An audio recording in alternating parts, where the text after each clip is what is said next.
Support comes from the Missouri Forest Products Association, honoring Arbor Day on April 26th, with an ongoing commitment to sustainable stewardship and conservation of Missouri's forests. ChooseWood.com. It comes easy to talk about the good things that he did and the dedication he had to his profession. A good police officer. Everybody respect David. It's going to get me, but I'm going to make it fight for me. She insisted on taking that extra step because she wanted to be in the best possible place to hear the orchestra. Every time she would sing a song, the story of that song would come through. Even then, just dropping knowledge.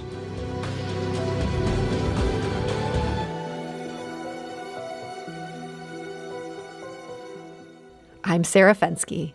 This is St. Louis on the Air. 2020 has been a bad year for so many people. That's putting it mildly. At best, we've seen our routines disrupted. At worst, we've witnessed thousands die. Vaccines offer hope that we'll be able to emerge from this global pandemic next year. Still, more than 3,000 people locally have died from COVID-19. Many thousands more have tested positive.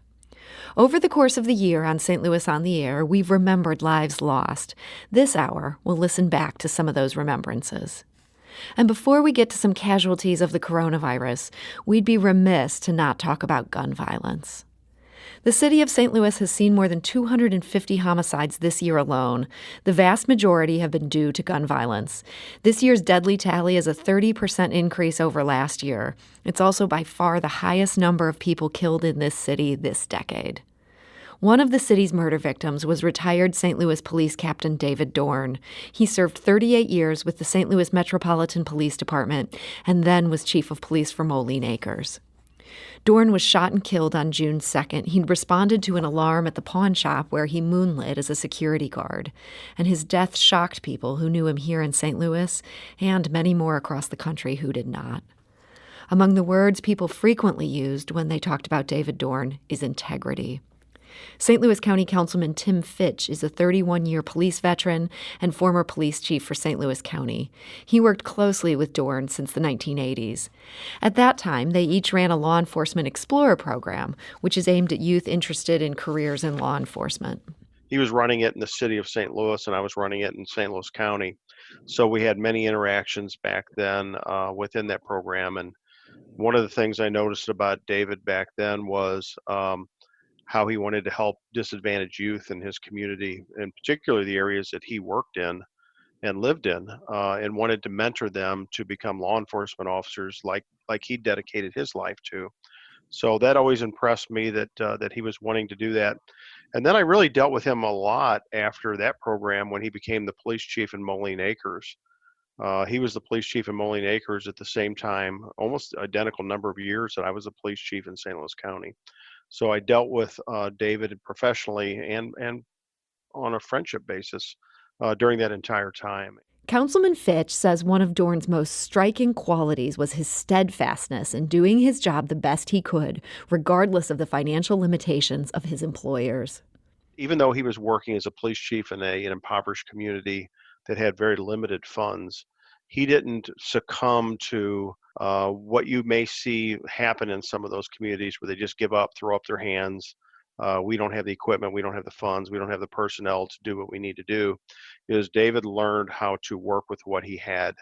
And one of the things that really impressed me about him is the work had to be with integrity, and it had to be with dedication to the profession. He never, ever gave up on that integrity.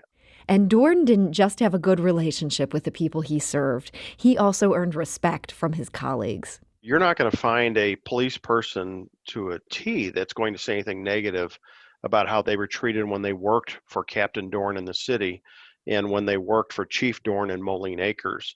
Everybody I've talked to since this happened, the first thing they would always say is, what a great guy, what a loss, what a funny guy, what a humorous guy. What a guy with integrity. I mean, I just, and I realize it's easy for us after a person's gone to say all these nice things about them. But with David Dorn, it comes easy. It comes easy to talk about the good things that he did and the dedication he had to his profession. But Dorn wasn't always serious, Councilman Fitch says. He fondly recalls their conversations. Every time I talk to him, I guarantee you, every time I talk to him, I ended up laughing on that phone call with him or that visit with him face to face, because there would be something that he told me that happened, and just the way that David had to describe incidents, it was just very, very, very funny. That's just the kind of guy he was, and he had a way with words. He knew some profanity and it didn't bother him to use it. So he was a very interesting guy and very funny guy, and he's definitely going to be missed by a lot of people. Building and keeping community trust was among Dorn's priorities. Through that, he helped change the course of some people's lives. That includes the Reverend Richard Jackson of the Manasseh Ministry in North St. Louis County. His relationship with Dorn goes back to when Jackson was a 17-year-old shoplifter. Dorn was the police officer who caught him and also the one who talked to him. I just liked the way he conducted himself. He wasn't a bully. He wasn't pushy. If he saw me out in the street, he didn't say he didn't confront me like I'm shoplifting in the store. He just say, he may nod his head. He had very few words. If he did talk to me during those times that I was shoplifting and trying to take care of my daughter, if I saw him in the store, I would leave. I left because I respected him, not because he's never arrested me. He stopped me, but he's never caught me stealing. I respected him because of the fact that he was the kind of person that demanded respect.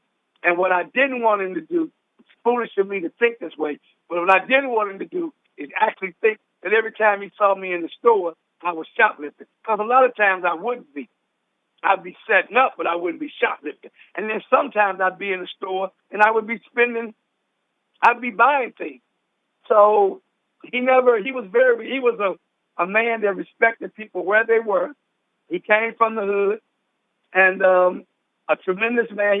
He a man of integrity, a man that loved God, a man that loved his family, a man that believed in helping people, but he also believed that if he needed to work 3 jobs to take care of his family, that's what he would do. The Reverend Jackson says Dorn set an example of how police officers can better their relationship with the communities they serve. If you had more officers like him, who really cared about the people in the community, understood that they're going to do their job, but at the same time could be able to have the spirit to differentiate. You know what? He just out here tripping. He ain't like he robbed nobody, burglarized nobody. He ain't selling dope. He ain't beating up women. I ain't going to get him, let somebody else get him. That'd be sometimes his mindset. But he still cared about the people. That's what I remembered about him. He was a man, and I respect him. And I just wanted him to always know, whenever he saw me, whenever I saw him, hey, man, I don't live like that. And that was it. Danny Barnett Bay is a North St. Louis resident who grew up in the same area as Dorn. Here's how he describes Dorn and the way others in the community perceived him. He had a beautiful personality. He always was laughing and talking stuff. He liked to jug at people, in a joking manner and stuff like that, make you laugh. Yeah, he was a happy-go-lucky guy. He wasn't no corrupted police. He was a good police. He didn't really bother nobody. He done his job like anybody else with a job. You got to do what you instructed to do. He didn't. I never seen him put his hands on nobody. You know what I'm saying? Roughing them up or none of that. I never seen him do none of that. He worked in the district where I lived there. I moved from Spring and L down to Sarah Street, to Sarah and Cook, 4114 Cook. And he patrolled the 8th district. That was the district I lived in. When I lived where we growed up at, that was the 9th district. So he was a good officer.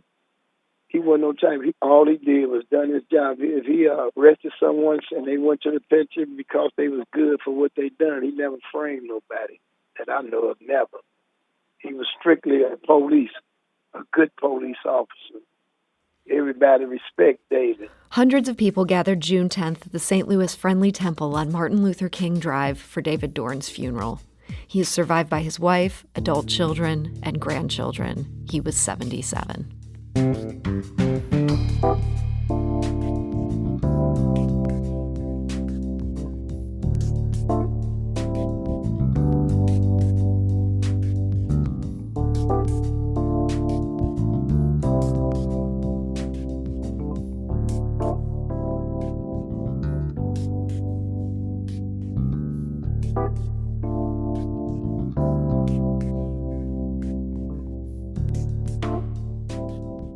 15 children have been killed in St. Louis this year. That's an increase from last year. Xavier Usanga was only 7 years old when he was killed in the summer of 2019. Our reporting on his death continues to stick with us, and his death is an even greater blow to those who loved him. Xavier was outside his family's home on North 14th Street when he was shot and killed. He was on his way back from a neighbor's house with two of his sisters. He was with me all the time, and we did everything together. I mean, I think it was like 18 hours a day I spent with him on average for the 7 years that he was alive. That's Dawn Usanga, Xavier's mom. One thing that my 12-year-old daughter, Angel, said is that she said, "Mom, I noticed that shortly after the gunfire stopped, the sky got all dark, and I could hear some thunder and stuff, it got real quiet, and then it got real loud in the sky." And she's like, "I think that God was really mad that Xavier died." And I'm like, "I think God was really mad that he died too. But he'll take care of him from here on out for you, baby girl." Xavier was the youngest of Dawn Usanga's 6 children and her last living son. One of her sons died years ago during childbirth. The other died at age 13 months after getting the flu. Dawn Usanga said, quote, "In a way, I'm kind of happy he died at 7. These streets didn't have a chance to ruin him. He could just as easily have been swept up in this war, and the boy who shot him could have been my boy someday." A 24-year-old man admitted to firing a gunshot that killed Xavier Usanga, although prosecutors have said the confession is, quote, "not fully supported by evidence." He remains in federal custody on an unrelated charge. St. Louis Circuit Attorney Kim Gardner has so far declined to file murder charges.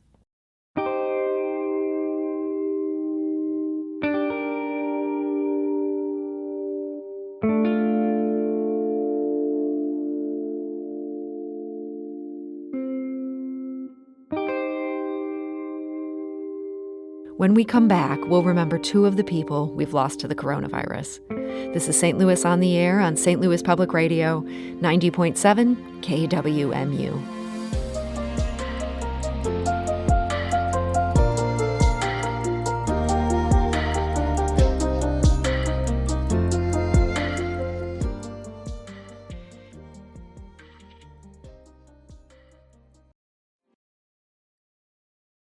Support comes from the Missouri Forest Products Association, honoring Arbor Day on April 26th, with an ongoing commitment to sustainable stewardship and conservation of Missouri's forests. ChooseWood.com. Welcome back. I'm Sarah Fensky. This hour, we're recalling some of the lives we've lost this year. More than 3,000 people locally have died from COVID-19. About 200,000 have tested positive for the coronavirus. New vaccines offer hope, but as we close the book on a tough 2020, the reality is that we've lost so many to this terrible disease. Back in March, the virus was just gaining a foothold in the country when we remembered Jasmine Dixon. She was the first St. Louisan to die from COVID-19. Jasmine's cousin, Kimberly Merritt Watts, described her as quiet and laid back. Jasmine loved to craft and cook. She earned her MBA a few years ago and dreamed of opening a bakery. In February, Jasmine turned 31. She drove around the entire metro delivering birthday cake to family members who couldn't attend her party. She was just so selfless, and she did whatever she could do to make anybody else happy, whatever anybody needed. Her and her mom would get in the car and they would be rolling. They would be from the city of St. Louis all the way to where my cousin Billy lives in Mascoutah, Illinois. They'll be the furthest corners of North County where my brother lives on McDonald Boulevard. I mean, wherever anybody needed to go, whatever anybody needed to do, Jasmine was there. All you had to do was pick up the phone and call her. Jasmine started to feel sick on a Tuesday. She died from COVID-19 just 5 days later. Kimberly got a call from her aunt. She said Jasmine didn't make it. And I just lost it. My son, he loves Jasmine so much. He's only 4. And, he saw me crying and he kept saying, "Mommy, what's wrong? Mommy, what's wrong?" I couldn't even speak. I was speechless. I was just holding out on so much hope because I just knew that my cousin's life was not over. That was not the plan. That was not supposed to happen.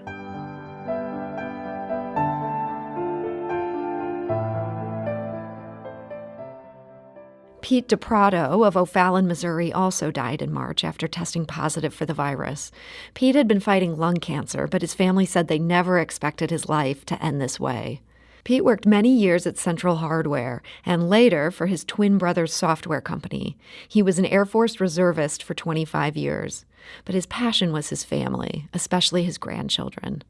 Pete's wife, Jackie, said everything happened so quickly.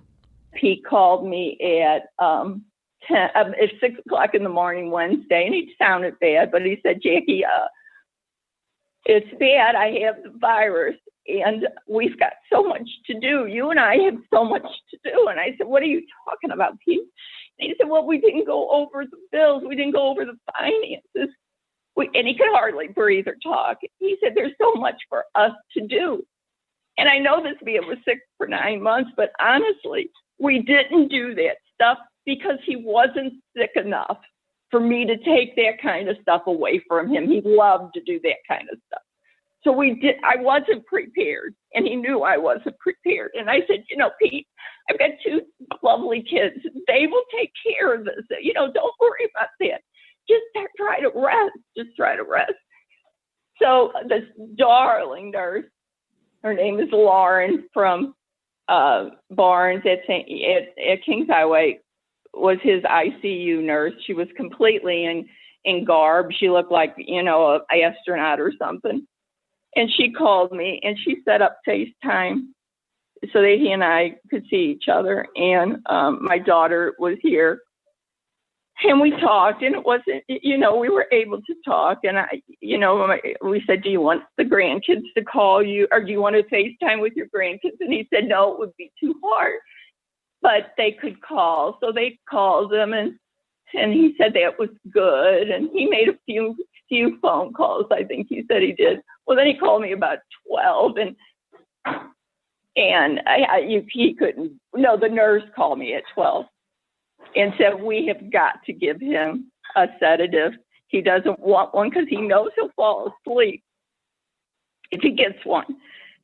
We gave him something. We gave him like Ativan, and he is kind of sleepy, but I want to wake him up so you can FaceTime one more time. And she actually got him to a chair so that he would be a little aggravated in the move and wake up a little bit.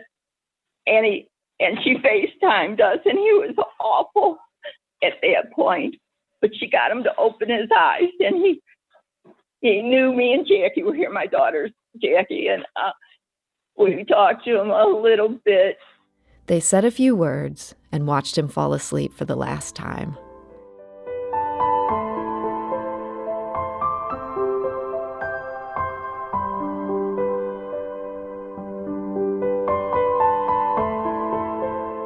About a month ago, the St. Louis region also lost a beloved champion of its cultural institutions. Sarah Bryan Miller was the longtime classical music critic for the St. Louis Post-Dispatch. She died in late November, not from COVID-19, but after a long struggle with cancer. That battle lasted about a decade. But even this past February, when Miller last joined us in studio, she continued to live her life with grit and joy. We talked frankly about her illness, and when I asked her about her prognosis, she didn't mince words. It's going to get me, but I'm going to make it fight for me. And so she did. To hear her friends tell it, Sarah Bryan Miller was determined to make the most of the time she had left. As recently as a couple of months ago, when the St. Louis Symphony Orchestra was offering a series of chamber concerts, she still made it to Powell Hall and then published a review. It would be her last. One of Miller's many friends was Mary Edwards, the longtime St. Louis Public Radio staffer and producer of our Saturday night symphony broadcasts. Mary often traveled to and from Powell Hall with Miller. What was just really amazing is that throughout her entire 11-year ordeal with this cancer was she just didn't let it stop her. She was determined that it was not going to get to her. And one of her driving forces was that she was just really afraid that if she gave up her job at the Post-Dispatch that they wouldn't replace her. And she thought it was very important that the city of St. Louis have a full-time classical music critic. So she was just so dedicated. And it was just amazing to me that she just had the stamina to get to the concerts, for one thing. And then, as her health went down, she got to the point where she was actually, in a wheelchair. With her wheelchair, she had her choice of sitting at the back of the orchestra, which would have been much easier for her, but she thought it sounded better if she was up in the balcony. So the only way to get up there, because the elevator doesn't go all the way, was to take this lift. She insisted on taking that extra step because she wanted to be in the best possible place to hear the orchestra, to do it justice. Miller was as dedicated to her friends as she was to her profession. She called Mary Edwards a couple weeks before her death, eager to give her the latest update on her condition. I said, "Oh, hi, Brian, how are you?" And she goes, "I'm dying." And that didn't totally faze me because she was very matter of fact about, her trajectory. But as it turned out, it was kind of hard to understand. She was telling me that she had decided to quit the very brutal chemotherapy that might have prolonged her life just a few weeks and go on hospice. And she had signed herself into hospice that day. And then by November the 22nd, we got word from her friends, the writers, that she wasn't even able to speak. And then she passed away early in the morning on the 28th. So I was just very touched that, on that very difficult day when she had just signed on to hospice, that she actually called me up to tell me that. That kind of interaction comes as no surprise to Adam Crane. He got to know Miller well after he began working for the St. Louis Symphony Orchestra in 2008. Crane now works for the New York Philharmonic. Even after he left St. Louis, he and Miller remained in contact. In the midst of her battle with cancer, she sent an email, the subject, "How are you doing?" And she said, "These are tough times for us all, but I find myself particularly concerned about you. How are you doing? Hugs, Brian." Which, that sums up Brian.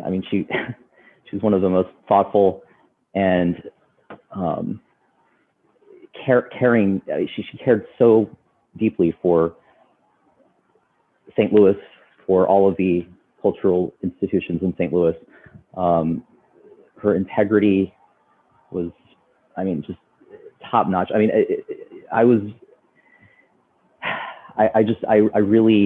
It's such a loss, and her fight was so inspiring. And I just remember when she was initially diagnosed, my father was battling stage 4 non-Hodgkin's lymphoma, and Brian was, she came to visit my father in his recovery. He eventually lost his battle, but Brian was just, she was by my side throughout that process as well, and always, just very present. And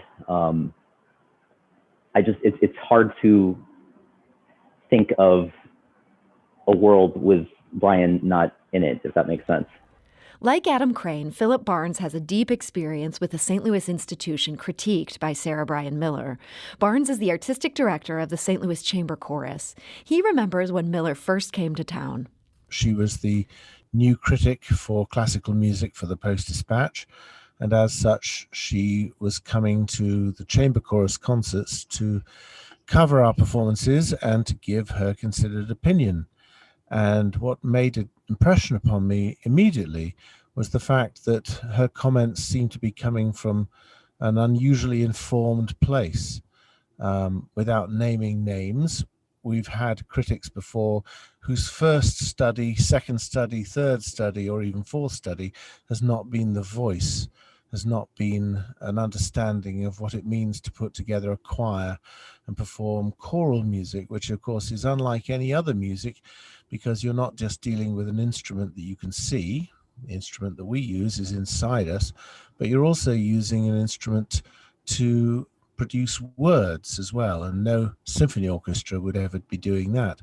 So it takes a particular insight, I think, to understand how choirs work and the particular constraints that are placed upon them.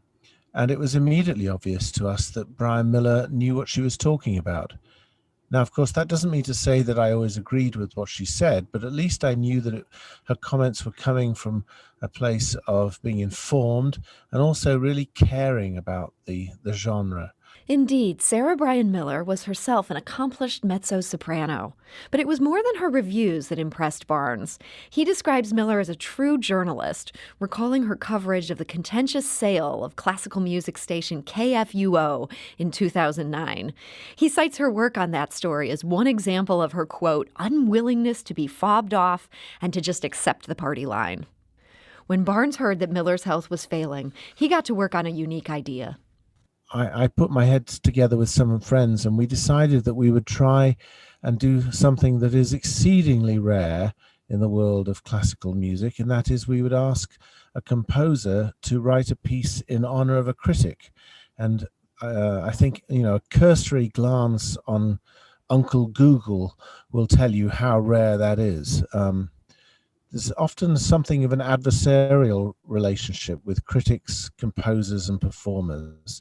But Bryan Miller seemed to transcend that, again, because I think you knew she was coming from a place of support and belief in what you were doing.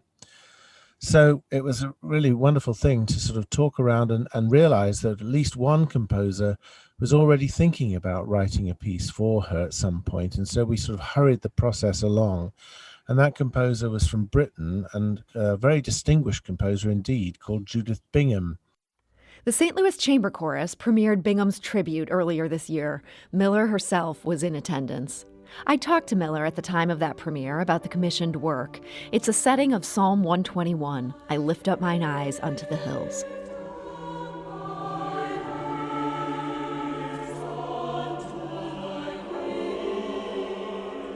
The whole text is very meaningful. And what about that text is personally meaningful to you? Well, it's a psalm of hope.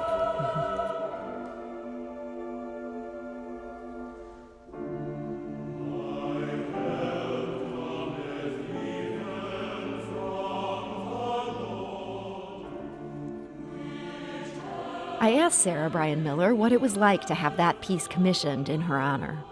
It's a wonderful feeling. I'm a believer in commissioning new works. I'm a member of the choir at St. Peter's Episcopal Church and have commissioned pieces from another composer in memory of each of my parents. And you add to the repertoire and you do something that's very meaningful and memorable and that comes up from time to time when you're singing. And so to have something like that for myself, which I just had not expected, I never dreamed of, it was wonderful. Sarah Bryan Miller's colleague at the Post-Dispatch, Jane Henderson, edited Miller's final symphony review a few weeks ago, but they collaborated on many projects over the years. I've known Bryan for, I guess probably almost since she arrived at the Post-Dispatch.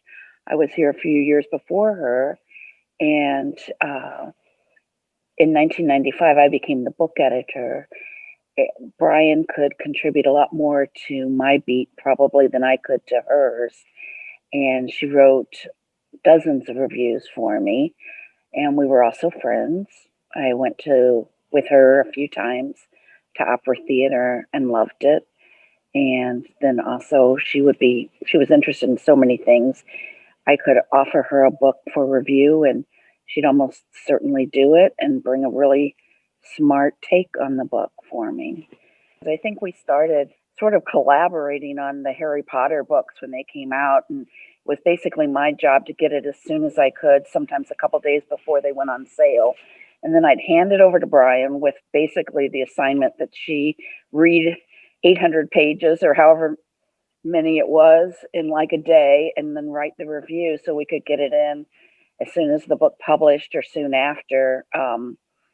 And so she just relished that because I think she loved fantasy and she loved kind of mythology.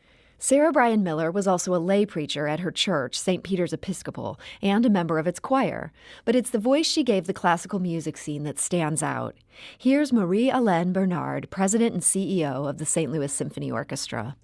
Brian first was passionate about music as a musician herself, but as a writer, fabulous writer, reporter, storyteller, who truly understood her role and the importance of bringing a voice to arts and culture, especially music, in St. Louis. So her role and her importance, it was just tremendous. Maria Len Bernard told us Miller had, quote, an extraordinary memory.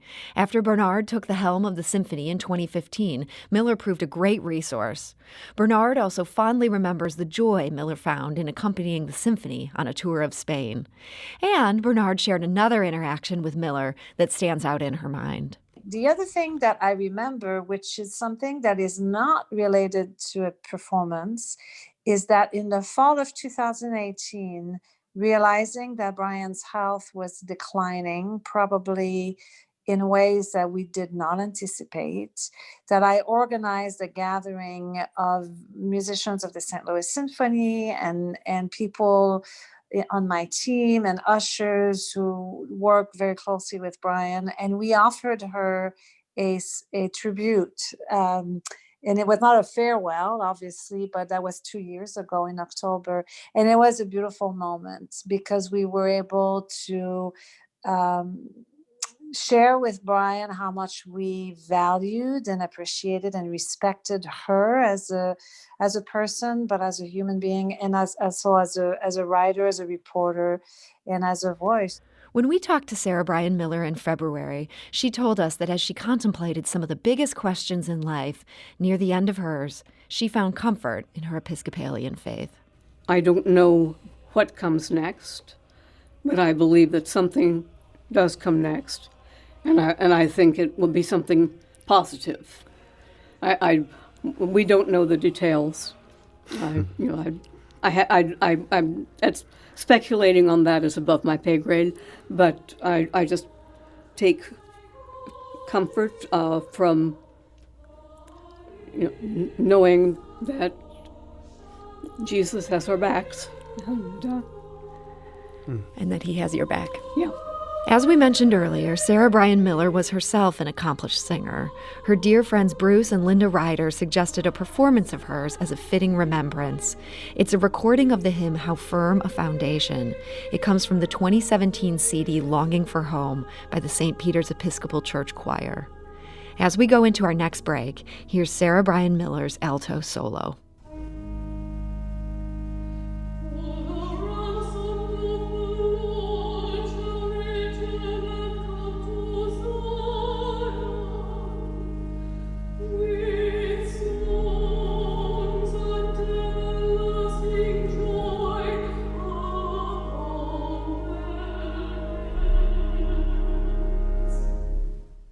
Sarah Bryan Miller died late last month. The longtime critic for the St. Louis Post-Dispatch was 68 years old. When we come back, we'll remember St. Louis vocalist Kim Massey. This is St. Louis on the Air on St. Louis Public Radio, 90.7 KWMU.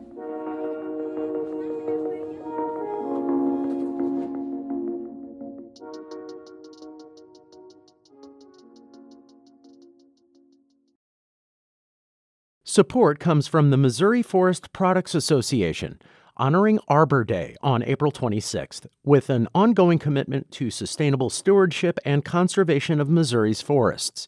ChooseWood.com. Welcome back. All this hour, we've been remembering some of the locals who have died this year. In October, the St. Louis music community lost a legend, beloved vocalist Kim Massey. Massey was a consummate performer who brought joy to countless souls in every part of our region. We'll hear from some friends and fellow performers in a moment as we remember her life and legacy. And we also heard from listeners when we mentioned we'd be honoring Kim Massey. That includes Barb Roach. Barb wrote to us saying, quote, "My husband and I saw Kim Massey sing at one of her first performances in St. Louis at the Big Muddy Blues Fest, and she had that crowd rockin'. I mean, dancing like nobody was watching. From that moment on, we have followed her to every venue and summer concert she ever sang at. Although she was proud of the fact that she could sing any genre well, we especially appreciated her in the wee hours of the night at Beale on Broadway, where she would sing iconic, gritty blues tunes. We always managed to get the first 2 seats at the bar in that small, intimate place and watched her sing her heart out as if she was in front of us in our living room. Barb added she had too many signature songs to mention, but At Last would have to be the best known. Music soothes the soul, and she knew how to soothe mine. Can I ask by a show of hands, how many are seeing Kim Massey for the first time?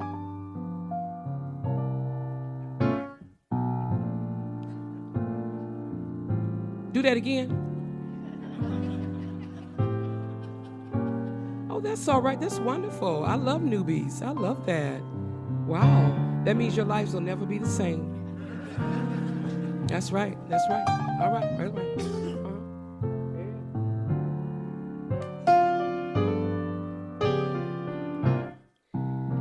At last,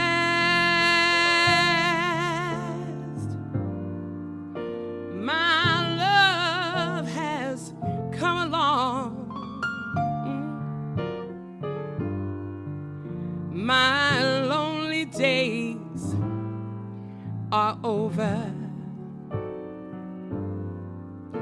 and life is like a song. About 7 years ago, Massey put on the memorable concert you're hearing now. It took place right here at St. Louis Public Radio alongside pianist Peter Martin. The occasion marked the station's first ever Arch City Radio Hour, recorded by Greg Montagneux. As Massey told St. Louis Public Radio's Nick Garcia at the time, she put her heart into her performance. And, she explained, that's something she always did. When I get in front of my audience, I don't care if I'm playing for free or if I'm playing for $1 million. I'm going to give you the same show, because that could very well be my last show, and you're only as good as your last performance. And I've always adopted that kind of thing. So I give it my all every time I sing. And I found a thrill, press my cheek to a thrill that I never known. Gene Dobbs Bradford is the president and CEO of Jazz St. Louis. He knew Kim Massey for a long time. He feels like he got to watch her grow as an artist, and he offered his reflections about her striking stage presence. As a performer, I think that, well, obviously there's the voice, right? She had an incredible voice. But I think more so than that, it had to be the fact that she was a great storyteller. And I think that's the mark of a great singer, is that ability to create a scene, that ability to create a picture in one's mind through their interpretation of the song. And Kim was really, really strong at that. I mean, that's you came away feeling like you were seeing, it was like a play, you know, it was like a drama unfolding before you every time she would sing a song, and the story of that song would come through. Bradford describes Massey as a giving person, a beautiful spirit, both before adoring audiences and in her interaction with her fellow musicians. Songwriter and producer Brian Owens experienced her kindness to other local performers firsthand. Owens recalled the first time they became acquainted. He and Massey were both performing at the Webster Jazz and Blues Festival. It was the first time I met her, and right away, I loved her because she wasn't a diva not with me. Like, she was not a diva at all. She was so cool and laid back and warm and giving. And I just remember her being like, she's like, baby, you got any CDs? And I was like, nah, I don't have any. She's like, well, you got to have CDs. All these people out here, you need to have you some CDs. Even then, just dropping knowledge, you know, just like, you know, pouring into me as a younger up and coming performer. And from that time forward, like every time I would see Kim, it was the same thing, same kind of spirit. Kim Massey has had this city on lock for a long time, and she should have. It was well deserved. So she's going to be missed terribly. And there's some really big shoes to fill. Her ability to connect with any audience on her terms and in her way, I think is what made her special and kind of separate her from everybody else. I always hated going after Kim. I always hated following her. Because it's like, what am I supposed to do? You know, she go down there and tear the stage down. And I'm supposed to follow that. Amazing grace, how sweet the sound that saved a wretch like me. I was lost, but now I'm found. Was blind, but now I see. Over the course of her career, Massey was sometimes compared to the late Etta James, who, like Massey, could perform all sorts of genres as a vocalist. Fellow luminary Denise Times, the jazz singer, remembers first suggesting the comparison to Kim Massey back in the early aughts. She ended up coming over to my house, and I basically was just kind of giving her, you know, a feel of what the music scene was like in St. Louis. And I, too, had not too long come back from being in Atlanta for a while. And as we were, you know, talking, I looked at her and I said, you know who you are? And she said, who? And I said, you're Etta James. And she said, who is Etta James? I said, you don't know who Etta James is? And she said, no, I've never heard of her. And I just so happened had a poster of Etta James in my music room. And she looked at the poster and she looked at me and she said, yeah. She said, I am Etta James. And I said, yeah, you are. You know, and next thing I know, Kim's hair was blonde, and the rest is history. So, Denise Times and Kim Massey performed together several times over the years in concerts that they termed When Jazz Meets Blues. Those shows always sold out. For Times, Massey's ability to capture the audience and make it hers stood out. One time I was at one of her sets, and the guy, you know, she was huge on the tip jar thing. Kim was the master of that. And no one could raise more money in a tip jar in one night than Kim Massey. And there was this guy, and I think he had put a $20 bill or something. He was really bragging how he had put this $20 in. And Kim was like, that ain't nothing, you know. And, you know, she made like these little innuendos like, I'm worth more than $20, baby, you know, something like that. And then the guy said, whoa, and he puts $100 bill in there, you know?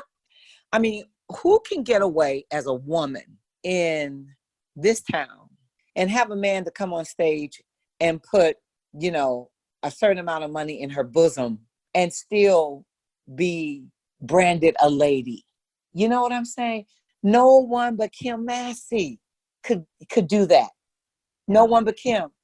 Massey also explored the world of theater. Ron Himes is the producing director for The Black Rep. He worked with Massey closely during a 2003 production. She appeared that year in It Ain't Nothing But the Blues, along with Times and other members of that phenomenal cast. And Kim had a great time doing it.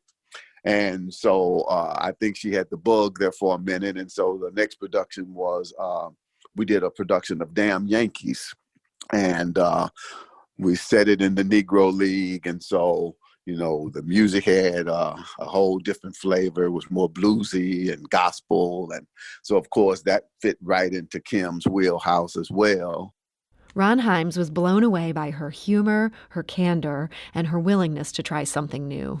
You know, I told her, I'm like, Kim, you're not going to be able to sit down and do this show.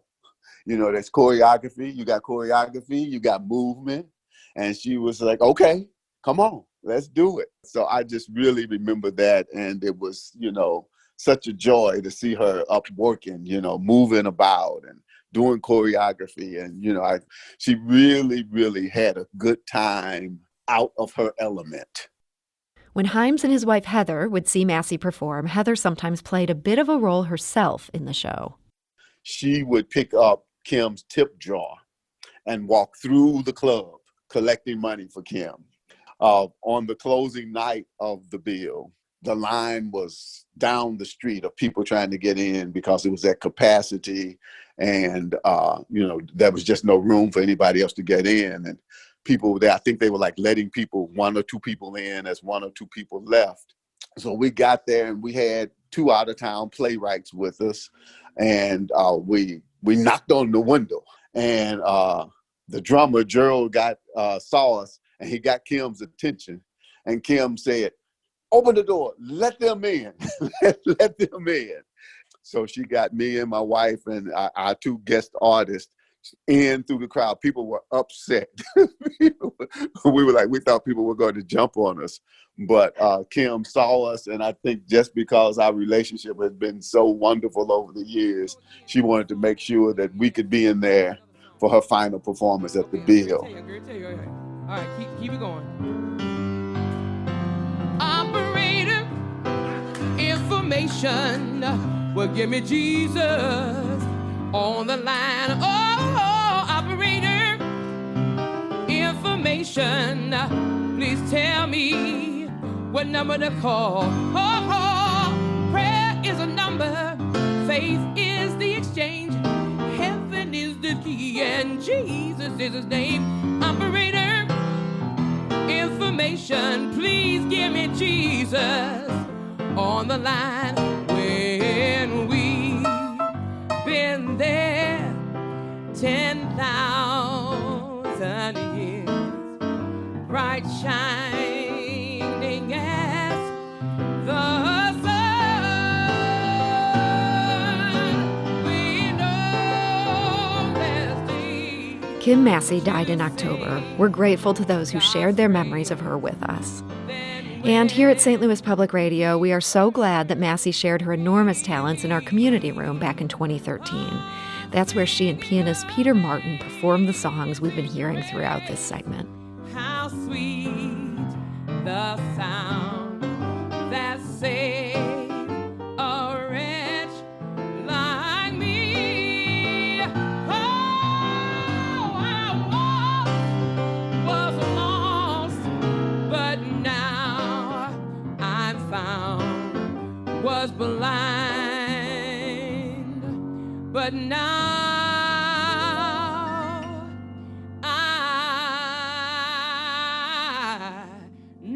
I see.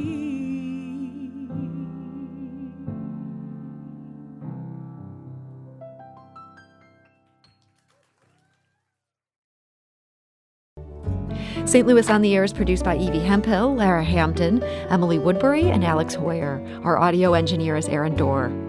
St. Louis on the Air is a production of St. Louis Public Radio 90.7 KWMU. Thank you for listening. I'm Sarah Fensky.